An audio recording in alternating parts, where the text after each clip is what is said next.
అదరగొట్టే కారం రంగు రుచి ఆచి కారం పొడి.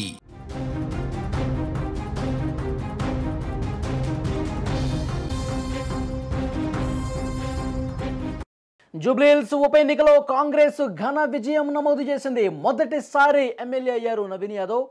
రేవంత్ క్యాబినెట్లోకి ఆయన ఎంట్రీ ఇవ్వబోతున్నాడని చెప్పి ప్రచారం కూడా జరుగుతోంది. బీసీ కార్డుతో మంత్రివర్గంలో ఛాన్స్ కొట్టేయబోతున్నారు నవీన్ యాదవ్ అని ప్రచారం బలంగా ఊపందుకున్నటువంటి పరిస్థితి ఉంది. సో డెఫినెట్గా అలాంటి ప్రచారం జరుగుతున్న దాంట్లో వాస్తవం లేకపోలేదు. ఎందుకంటే యాదవ సామాజిక వర్గం నుంచి తెలంగాణ క్యాబినెట్లో ఒక్కరు కూడా లేనటువంటి పరిస్థితి ఉంది.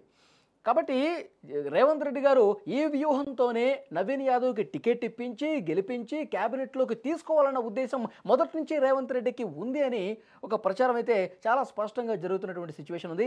నిజంగా మొదటిసారి ఎమ్మెల్యే అయినటువంటి నవీన్ యాదవ్కు క్యాబినెట్లో తీసుకునే ఛాన్స్ ఉందా? ప్రభుత్వంలో ప్రస్తుతం ఎలాంటి చర్చ జరుగుతోంది? దీని గురించి మనం మాట్లాడదాం. న్యూస్ రూమ్ నుంచి లైవ్లో జాయిన్ అయ్యారు బ్యూరో చీఫ్ విజయ్. మాట్లాడదాం విజయ్తో. విజయ్, ప్రస్తుతం జరుగుతున్నటువంటి ఈ ప్రచారాన్ని ఎంతవరకు నమ్మొచ్చు? అద్భుతమైతే విజయం అయితే నమోదైంది. జూబ్లీహిల్స్ నియోజకవర్గంలో గతంలో ఎప్పుడూ రానటువంటి మెజారిటీ నవీన్ యాదవ్కి వచ్చింది. ఇప్పుడు మంత్రివర్గంలో కూడా తీసుకోబోతున్నారు అన్న ప్రచారాన్ని ఎంతవరకు నమ్మొచ్చు? అసలు ఎలాంటి డిస్కషన్స్ జరుగుతున్నాయి ఈ గెలుపు తర్వాత? ఎస్, జూబ్లీహిల్స్ ఉప ఎన్నికల్లో నవీన్ యాదవ్ భారీ మెజార్టీని సాధించడం ఇప్పటివరకు కూడా జూబ్లీహిల్స్ ఏర్పడిన తర్వాత నియోజకవర్గంగా ఏర్పడిన తర్వాత ఈ స్థాయిలో ఒక మంచి మెజారిటీ అంటే దాదాపుగా 25,000 మెజారిటీ సాధించడం అనేది కూడా ఒక రకంగా కాంగ్రెస్ పార్టీ ఈ విజయానికి ఒక రకంగా మొత్తం క్యాడర్లో కూడా ఒక ఉత్సాహాన్ని ఇచ్చిందని ఖచ్చితంగా చెప్పాలి. అయితే బీసీ కార్డుని అనూహ్యంగా తెర మీదకి తీసుకొచ్చారు రేవంత్ రెడ్డి. తన పాలనలో ముఖ్యంగా కాంగ్రెస్ పార్టీ బీసీలకు ప్రాధాన్యతని ఇస్తుంది. అలాగే స్థానిక సంస్థల ఎన్నికల్లో కూడా బీసీలకు సంబంధించి 42% రిజర్వేషన్ అంశాన్ని తెర మీదకి తీసుకొచ్చారు రేవంత్ రెడ్డి. కులగణన కావచ్చు, వీటన్నిటి కూడా తీసుకొచ్చిన తర్వాత ఆయన ప్రత్యేకంగా దీనికి సంబంధించి కూడా 42% రిజర్వేషన్ని అనౌన్స్ చేసిన తర్వాత కూడా ఎన్నికల షెడ్యూల్ కూడా రిలీజ్ అయింది. పంచాయతీ ఎన్నికలకి అలాగే ఎంపీటీసీ జెడ్పీటీసీ ఎన్నికలకు సంబంధించి కూడా స్థానిక సంస్థల ఎన్నికలకు సంబంధించి షెడ్యూల్ కూడా నోటిఫికేషన్ కూడా వచ్చింది. అయితే ఇప్పుడు నోటిఫికేషన్ వచ్చిన తర్వాత లీగల్ పరంగా దీనికి కాస్త బ్రేకులు పడ్డాయి. మిగిలినటువంటి కులాలకు అలాగే ఎస్సీ ఎస్టీలకు కూడా ఈ రిజర్వేషన్ వల్ల అన్యాయం జరుగుతుంది అనేటువంటి అంశంతో దీని మీద హైకోర్టు కూడా కొంత బ్రేక్ వేసినటువంటి పరిస్థితి అయితే తెలిసింది. దీంతో ఎన్నికలను తాత్కాలికంగా వాయిదా వేశారు. ఆ తర్వాత సరిగ్గా వచ్చినటువంటి ఇదే టైంలో వచ్చినటువంటి ఎన్నిక జూబ్లీహిల్స్ ఉప ఎన్నిక. ఈ ఉప ఎన్నికని తనకు అనుకూలంగా మలుచుకున్నారు రేవంత్ రెడ్డి. ఎవరు ఎన్ని చెప్పినా కూడా జూబ్లీహిల్స్ సంబంధించినటువంటి ఉప ఎన్నికల్లో కాంగ్రెస్ అభ్యర్థి ఎంపిక విషయంలో తానే అన్ని నిర్ణయాలు తీసుకున్నారు రేవంత్ రెడ్డి. రేవంత్ రెడ్డి చాలామంది పేర్లు వచ్చినప్పటికీ కూడా ఈ నియోజకవర్గంలో స్థానికంగా ఉన్నటువంటి నవీన్ యాదవ్ను బస్తీల్లో ప్రజలకు దగ్గరగా ఉన్నటువంటి ముఖ్యంగా బీసీ కార్డుకు ఎవరైతే తెర మీదకి తీసుకురావడానికి ఉపయోగపడేటువంటి అభ్యర్థి ఎవరో ఆ అభ్యర్థి ఎంపిక విషయంలోనే రేవంత్ రెడ్డి సక్సెస్ అయ్యారు. ఇదే టైంలో ఓవైపు స్థానిక సంస్థల ఎన్నికల్లో బీసీల ఓట్లను తమ వైపు తిప్పుకోవాలని అనుకుంటున్నటువంటి వ్యూహం పన్నినటువంటి ఈ టైంలోనే ఎన్నికలకు కొంత బ్రేక్ పడడం, ఆ వెంటనే జూబ్లీహిల్స్ ఎన్నిక రావడం, అప్పుడు నవీన్ యాదవ్ ఎంపిక జరిగిపోవడం ఇదంతా జరిగిపోయింది. అయితే ఇప్పుడు ఆ తర్వాత ఎన్నికల్లో రేవంత్ రెడ్డి బైపోల్లో పూర్తిగా అన్నీ తానే వ్యవహరించి నవీన్ యాదవ్ గెలుపుకు ఆయన పూర్తి స్థాయిలో చక్రం తిప్పారనే చెప్పాలి. సో మంత్రులందరూ వచ్చినప్పటికి కూడా రేవంత్ రెడ్డి చేసినటువంటి సుడిగాలి పర్యటన, ఆయన చేసినటువంటి ప్రచారం, రోడ్ షోలో ఈ స్థాయిలో క్యాడర్లో ఉత్సాహాన్ని నింపడానికి, అదేవిధంగా బీసీ ఓట్లన్నీ కూడా అటువైపు మళ్ళడానికి కీలకంగా ఇక్కడ ఉపయోగపడ్డాయనేది మనం ఖచ్చితంగా చెప్పాల్సినటువంటి విషయం. మరోవైపు కూడా గత ఎన్నికల్లో అంటే 2023 అసెంబ్లీ ఎన్నికల్లో, తెలంగాణలో జరిగినటువంటి అసెంబ్లీ ఎన్నికల్లో గ్రేటర్ హైదరాబాద్ పరిధిలో కాంగ్రెస్ పార్టీ ఒక్క స్థానం కూడా గెలుపొందలేదు. మిగిలినటువంటి అన్ని జిల్లాల్లో రూరల్ ఏరియాలో కాంగ్రెస్ పార్టీ విజయకేతనం ఎగరవేసినా, బీఆర్ఎస్ పార్టీకి చెక్ పెట్టినా కూడా గ్రేటర్ హైదరాబాద్లో, హైదరాబాద్ నగరంలో మాత్రం కాంగ్రెస్ పార్టీ బోని అయితే మాత్రం కొట్టలేదని చెప్పాలి. ఆ తర్వాత జరిగినటువంటి కంటోన్మెంట్ ఎన్నికల్లో కాంగ్రెస్ పార్టీ విజయం సాధించింది బైపోల్లో. ఆ తర్వాత ఇప్పుడు జరిగినటువంటి జూబ్లీహిల్స్ బైపోల్లో కూడా విజయం సాధించింది. అయితే ఇప్పుడు ప్రస్తుతం ఒక చర్చ అయితే నడుస్తుంది. బీసీల ఓట్లను తమ వైపు తిప్పుకోవాలంటే మరికొన్ని రోజుల్లోనే జరగబోతున్నటువంటి స్థానిక సంస్థల ఎన్నికలు కావచ్చు, జీహెచ్ఎంసీ ఎన్నికల్లో కూడా తిరిగి కాంగ్రెస్ పార్టీ తన పూర్వ వైభవాన్ని ఇక్కడ మళ్ళీ తిరిగి తన పట్టును పెంచుకోవాలంటే నవీన్ యాదవ్ను తెర మీదకు తీసుకురావాలనేటువంటి ఒక వ్యూహరచనను రేవంత్ రెడ్డి చేస్తున్నారని చెప్పాలి. సో ఇప్పటికే ఆయన ఎన్నికల ప్రచారంలో కూడా జూబ్లీహిల్స్ బైపోల్ ప్రచారంలో కూడా కీలకంగా ఇదే అంశాన్ని ఆయన పరోక్షంగా ప్రస్తావించారు. నవీన్ యాదవ్ని నేను అభ్యర్థిగా ఎంపిక చేశాను, బీసీ బిడ్డ అయినటువంటి నవీన్ యాదవ్ను ఇక్కడ నేను అభ్యర్థిగా ఉంచాను, కాబట్టి నవీన్ యాదవ్ను 30,000 ఓట్ల మెజారిటీతో గెలిపించండి, నవీన్ యాదవ్ను నా కుడి భుజంగా హైదరాబాద్ నగరంలో ఉంచండి అనేటువంటి ఒక మాటను కూడా ఆయన ప్రత్యేకంగా చెప్పారు. ఇక్కడ జూబ్లీహిల్స్ ఎన్నికల్లో మైనార్టీ ముస్లిం ఓట్లను తమ వైపు తిప్పుకోవడానికి, ముఖ్యంగా జూబ్లీహిల్స్లో భారీ మెజార్టీని సాధించడానికే అప్పటికప్పుడు ఇదే జూబ్లీహిల్స్ ఎన్నికల్లో కాంగ్రెస్ పార్టీ అభ్యర్థిగా పోటీ చేసి ఓటమి పాలైనటువంటి మహమ్మద్ అజారుద్దీన్ని నేరుగా ఎమ్మెల్సీ పదవి ఇవ్వడం, ఆ తర్వాత ఎమ్మెల్సీ పదవి ఇవ్వకముందే ఒక రకంగా ఆయన నేరుగా మంత్రి వర్గంలోకి తీసుకున్నారు. మైనార్టీ వెల్ఫేర్ మినిస్టర్గా కూడా బాధ్యతలు కూడా అప్పచెప్పేశారు. సో ఇదంతా కూడా రేవంత్ రెడ్డి పన్నినటువంటి ఒక వ్యూహంగానే చెప్పాలి. ఇప్పుడు హైదరాబాద్లో, గ్రేటర్ హైదరాబాద్ పరిధిలో బీసీ అభ్యర్థిని ఇక్కడ నగర ఓటర్లు గెలిపించడం, అందులోనూ నువ్వా నేనా అన్నట్టు పోటీ సాగుతుంది. ముఖ్యంగా బీఆర్ఎస్ పార్టీకి సంబంధించినటువంటి వర్కింగ్ ప్రెసిడెంట్ కేటీఆర్ మొత్తం ఈ ఎన్నికకు సంబంధించి అంతా కూడా పూర్తి స్థాయిలో కాన్సన్ట్రేట్ చేశారు. ఎలా అయినా సరే ఈ ఎన్నికను గెలిపించుకొని కాంగ్రెస్ పార్టీకి సంబంధించి ప్రజల్లో ఆదరణ తగ్గిపోయింది, రేవంత్ రెడ్డికి ప్రజల్లో ఆదరణ లేదు అనేటువంటి విషయాన్ని హైలైట్ చేసి రాబోయేటువంటి స్థానిక సంస్థల ఎన్నికల్లో బీఆర్ఎస్ పార్టీకి తమ పట్టును పెంచుకునేటువంటి ప్రయత్నం చేయబోయారు రేవంత్ రెడ్డి. అదే స్థాయిలో హరీష్ రావు కూడా చివరి ఎన్నికలకు సంబంధించినటువంటి వారి తండ్రి చనిపోయినప్పటికీ కాస్త ఎన్నికకు దూరంగా ఉన్నా కూడా ఆ కార్యక్రమాలన్నీ పూర్తయిన తర్వాత ఎన్నికలకు సరిగ్గా 4 రోజుల ముందు కూడా హరీష్ రావు కూడా ఒక కీలకంగా వ్యవహరించి ఆయన సమావేశాలను సమీక్షలు నిర్వహించి ఇక్కడ బీఆర్ఎస్ గెలుపు కోసం కూడా వీరిద్దరూ కూడా కష్టపడ్డారు. అయితే ఇప్పుడు రేవంత్ రెడ్డి చేసినటువంటి ప్రచారం కావచ్చు, రోడ్ షోస్ కావచ్చు, ఆయన పన్నినటువంటి వ్యూహం ముఖ్యంగా బీసీ కార్డు. ఇప్పుడు ఇదే బీసీ కార్డుని మళ్ళీ తెర మీదకు తీసుకురాబోతున్నారు.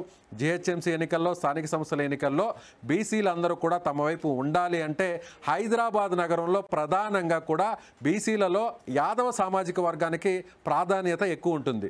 గడిచినటువంటి ఉమ్మడి ఆంధ్రప్రదేశ్ కావచ్చు, లేదంటే గత బీఆర్ఎస్ ప్రభుత్వంలో కావచ్చు, బీసీలలో మెజారిటీ వర్గం ఉండేది యాదవ సామాజిక వర్గం. ఇదే యాదవ సామాజిక వర్గానికి సంబంధించి తలసాని శ్రీనివాస్ యాదవ్ కూడా ఆయన బీఆర్ఎస్ ప్రభుత్వంలో హైదరాబాద్ నగరం నుంచి కూడా ఆయన ప్రాతినిధ్యం వహించారు. సో అదేవిధంగా ఇప్పుడు కాంగ్రెస్ పార్టీలో కూడా హైదరాబాద్ నగరం నుంచి బీసీలకు ప్రాధాన్యతనివ్వాలి, అందులో యాదవ సామాజిక వర్గానికి ఖచ్చితంగా ఒక పట్టం కట్టాలంటే మాత్రం అది నవీన్ యాదవ్ని మంత్రివర్గంలోకి తీసుకుంటే ఇక్కడే కాకుండా తెలంగాణ రాష్ట్ర వ్యాప్తంగా ఉన్నటువంటి స్థానిక సంస్థల్లో, అదేవిధంగా పంచాయతీ ఎన్నికల్లో కూడా ఖచ్చితంగా బీసీలు తమ వైపు ఉంటారు. నేను బీసీల రిజర్వేషన్ 42%కి చేసినా కూడా కొన్ని అడ్డంకుల వల్ల, కోర్టులో అవి అడ్డంకులు పెట్టడం వల్ల, ప్రత్యర్థులన్నింటినీ కూడా వీరందరూ కూడా దాన్ని అడ్డుకోవడం వల్ల ప్రస్తుతానికి మాత్రం ఆగిపోయాయి. కానీ చాలా చిత్తశుద్ధితో నేనున్నాను, తమ ప్రభుత్వం ఉంది, తమ పార్టీ ఉంది, బీసీల విషయంలో తాము ఎప్పుడు కూడా బీసీలకు తమ పార్టీలో పెద్దపీట వేస్తాము అని చెప్పడానికి నవీన్ యాదవ్ని రేవంత్ రెడ్డి కేబినెట్లో ఉపయోగించబోతున్నారు. మంత్రివర్గంలోకి తీసుకోవాలి అనుకుంటే ఎప్పట్లో ఇది జరిగే అవకాశం కనిపిస్తుంది? ఇప్పుడు ఈ గెలుపు వచ్చింది కాబట్టి కాంగ్రెస్ పార్టీ, రేవంత్ రెడ్డి ఇమేజ్ కొంత పెరిగింది కాబట్టి ఈ నెలలోనే సర్పంచ్ ఎన్నికలకు ముందుకు పోవాలి అని చెప్పి ఒక ప్రచారం కూడా జరుగుతోంది. ఇప్పుడు మంత్రివర్గ పునర్వ్యవస్థీకరణ చేయటానికి కొంత టైం తీసుకునే అవకాశం కనిపిస్తుందా? ఎందుకంటే మొన్ననే అజరుద్దీన్ కూడా మంత్రిగా తీసుకున్నటువంటి పరిస్థితి ఉంది. ఏమైనా టైం తీసుకునే అవకాశం ఉందా, లేదంటే ఆగమేఘాల మీద పునర్వ్యవస్థీకరణ చేసే పరిస్థితి ఉందా? కానీ ఇక్కడ ఒక విషయాన్ని చెప్పాలి, వాళ్ళు అజరుద్దీన్ని ఎక్కడా కూడా జూబ్లీహిల్స్ నియోజకవర్గానికి సంబంధించినటువంటి అజరుద్దీన్ని మైనారిటీ కోటాలో ఎమ్మెల్సీని చేసి మంత్రివర్గంలోకి తీసుకున్నామనేటువంటి అంశాన్ని ఎక్కడా కూడా రేవంత్ రెడ్డి ఎన్నికల ప్రచారంలో చెప్పలేదు. సో మైనార్టీ వర్గానికి సంబంధించినటువంటి ముస్లిం వ్యక్తి అయినటువంటి అజరుద్దీన్, ఇండియన్ మాజీ కెప్టెన్, క్రికెటర్ అయినటువంటి అజరుద్దీన్ని, సో భారతదేశానికి క్రికెట్ జట్టుకు ప్రాతినిధ్యంగా వహించినటువంటి కెప్టెన్గా ఉన్నటువంటి అజరుద్దీన్ని సో ముస్లింలకు ప్రాధాన్యతనివ్వాలి, ముస్లింలకు మంత్రివర్గంలోకి తీసుకోవాలి ఆ సామాజిక వర్గాన్ని అనేటువంటి ఉద్దేశంతో అజరుద్దీన్కి ఒక ప్రాధాన్యతని ఇచ్చాము అంటే అనే విషయాన్ని ఆయన చెప్పారు. అంతేకాని ఎక్కడ కూడా గతంలో జూబ్లీహిల్స్ ఇదే నియోజకవర్గంలో ఎమ్మెల్యేగా పోటీ చేసి ఓడిపోయి ఈ ప్రాంతానికి సంబంధించినటువంటి వ్యక్తికి తాము మంత్రి పదవి ఇచ్చాము అనేటువంటి విషయాన్ని ఎక్కడ కూడా రేవంత్ రెడ్డి హైలైట్ చేయలేదు. మరో విషయం కూడా అజరుద్దీన్ జూబ్లీహిల్స్కి సంబంధించినటువంటి వ్యక్తి కాదు, స్థానికుడు కాదు, స్థానికేతరుడు అనేటువంటి అంశాన్ని కూడా కాంగ్రెస్ పార్టీ ఇంటర్నల్గా కూడా ఒక తెర మీదకి తీసుకొచ్చింది. మరోవైపు కూడా ఇటీవల జరిగినటువంటి కొన్ని సమాలోచనలు చూస్తే కొంతమందికి క్యాబినెట్లో చోటు కోల్పోయేటువంటి అవకాశం ఉంది, కొత్త వారికి అవకాశం ఇచ్చేటువంటి ఛాన్సెస్ కూడా ఉన్నాయనేటువంటి ఒక ప్రచారం కూడా పెద్ద ఎత్తున నడిచింది. ప్రస్తుతం ఉన్నటువంటి బీసీ మంత్రులుగా మనం చూసినట్లయితే పొన్నం ప్రభాకర్ ఆయన గౌడ సామాజిక వర్గానికి సంబంధించినటువంటి వ్యక్తిగా ఆయన ఉన్నారు. అదేవిధంగా కొండా సురేఖ మున్నూరు కాపు సామాజిక వర్గానికి సంబంధించినటువంటి కొండా సురేఖ ఆమె కూడా బీసీ కోటాలో మంత్రిగా ఉన్నారు. అలాగే ఇటీవల జరిగినటువంటి కేబినెట్ ఎక్స్పాన్షన్లో రీసెంట్గా 3 మంత్రులు తీసుకున్నారు. అందులో బీసీ సామాజిక వర్గానికి సంబంధించినటువంటి ముదిరాజు సామాజిక వర్గానికి సంబంధించినటువంటి వాకిటి శ్రీహరిని కూడా తీసుకున్నారు. అయితే వీరితో పాటు బలమైనటువంటి సామాజిక వర్గంగా చెప్పుకునేటువంటి బీసీలో యాదవ సామాజిక వర్గానికి కూడా ఖచ్చితంగా ప్రాధాన్యతను ఇవ్వాలి అంటూ కూడా అటువైపు నుంచి కూడా గత కొన్ని రోజుల నుంచి డిమాండ్ పెరుగుతున్నటువంటి నేపథ్యంలో అది కూడా పట్టున్నటువంటి ఆ సామాజిక వర్గానికి పట్టున్నటువంటి హైదరాబాద్ నగరంలోనే సో ఆ సామాజిక వర్గానికి సంబంధించినటువంటి ఎమ్మెల్యేని మంత్రి పదవిని ఇచ్చి మంత్రి పదవిలోకి తీసుకుంటే ఖచ్చితంగా అది తమకు కలిసి వస్తుంది.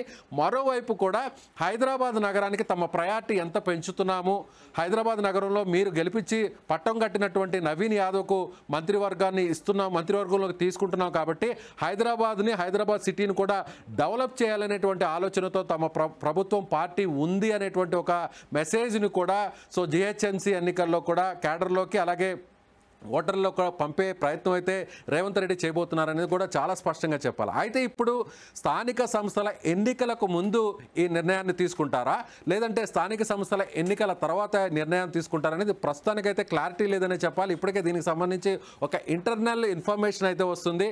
ఖచ్చితంగా నవీన్ యాదవ్ను రేవంత్ రెడ్డి తన వర్గీయుడిగా తన సంబంధించినటువంటి అనునీయుడిగా తన అనుచరుడుగా రేవంత్ రెడ్డి సో ఇప్పటికే ఆయన ప్రచారంలో చెప్పాడు, హైదరాబాద్లో రైట్ హ్యాండ్గా నవీన్ని గెలిపించి నాకు ఇవ్వండి అన్నారు. సో ఇప్పుడు గెలిపించారు, అదే స్థాయిలో మెజారిటీ ఇచ్చారు కాబట్టి తనకు రైట్ హ్యాండ్గా చెప్పుకోబోతున్నటువంటి నవీన్ యాదవ్ని ఖచ్చితంగా క్యాబినెట్లోకి తీసుకుంటారనేటువంటి అంచనాలు అయితే మాత్రం ఇప్పుడు కాంగ్రెస్ పార్టీలో వస్తున్నాయని చెప్పవచ్చు. Valli thank you very much. అది జూబ్లీ హిల్స్ ఉప ఎన్నికలో కాంగ్రెస్ విజయం తర్వాత నవీన్ యాదవ్ బంపర్ విజయం సాధించిన తర్వాత జరుగుతున్నటువంటి చర్చ. యాదవ సామాజిక వర్గానికి సంబంధించినటువంటి నవీన్ యాదవ్ని ఎట్టి పరిస్థితుల్లో క్యాబినెట్లోకి తీసుకోవాలనే ప్రచారం చాలా బలంగా జరుగుతుంది. ఈ నెలలో జరుగుతుందా లేకపోతే సమీప భవిష్యత్తులోనే ఆయన క్యాబినెట్లోకి రాబోతున్నారు? యాదవ సామాజిక వర్గానికి పెద్దపీట వేసి రాబోయే ఎన్నికల దృష్టిలో పెట్టుకుని రేవంత్ సరికొత్త వ్యూహంతో ముందుకెళ్లే అవకాశం కూడా చాలా స్పష్టంగా కనిపిస్తుంది. అది ఎప్పుడు జరుగుతుందో కాలం సమాధానం చెప్పాలి.